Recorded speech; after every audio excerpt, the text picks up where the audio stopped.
রবিবারে সবসময় কিছু স্পেশাল খেতে ইচ্ছা করে, আর তাই আজকে প্রীতমকে বলেই পাঠিয়েছিলাম বাজার থেকে স্পেশাল কিছু নিয়ে আসতে।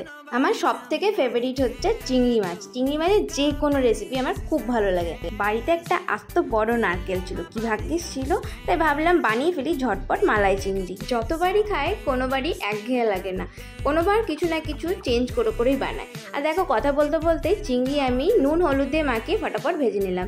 এবার চলো কি কি মশলা দিচ্ছি দেখে নাও। ছোট্ট একটা পেঁয়াজ, 4টে লঙ্কা, ছোট্ট টমেটোর হাফ নিয়ে নিয়েছি, আর নিয়েছি 4টে ছোটো কোয়া রসুন। এবার কড়াইয়ে দেখো চিংড়ি মাছ ভাজা তেলেই ফেলে দিলাম একটা ছোট্ট পড়া এলাচ আর একটু দারচিনির টুকরো, আর এই যে ছোট্ট পড়া একটা শুকনো লঙ্কা, আর এই যে মিক্সিতে পেস্ট করে রাখা মশলাটাও দিয়ে নিলাম। এবার ভালো করে নাড়াতে হবে যতক্ষণ না তেল বেরিয়ে আসছে। তোমরা জানিও আমাকে যে তোমাদের চিংড়ি মাছের কোন রেসিপিটা সব থেকে ভালো লাগে। এখন মিক্সিতে এরকম কুচিয়ে নিয়ে নিয়েছিলাম নারকেল, খোসা ছাড়িয়ে নিয়েছিলাম, আর তার দেখো দুধ বের করে নিয়েছি। তোমাদেরকে দেখিয়ে দিলাম নারকেলের দুধটা কীভাবে বের করে। এবার দেখো মোটামুটি তেল ভেসে উঠেছে, চিংড়িগুলোকে ছেড়ে দিলাম। ব্যাস, ঢাকনা উঠিয়ে কিছুক্ষণ রেখে দেখতে পাবে তোমরা সুন্দরভাবে চিংড়ি মাছের মালাইকারি হয়ে গেছে। তোমরা ক্রিম আর গরম মশলা এর ওপর চাইলে ছড়িয়ে দিতে পারো। আজ আমাদের দুপুরের রেসিপি কিন্তু পুরো জমে ক্ষীর। তোমাদের কেমন লেগেছে জানিও।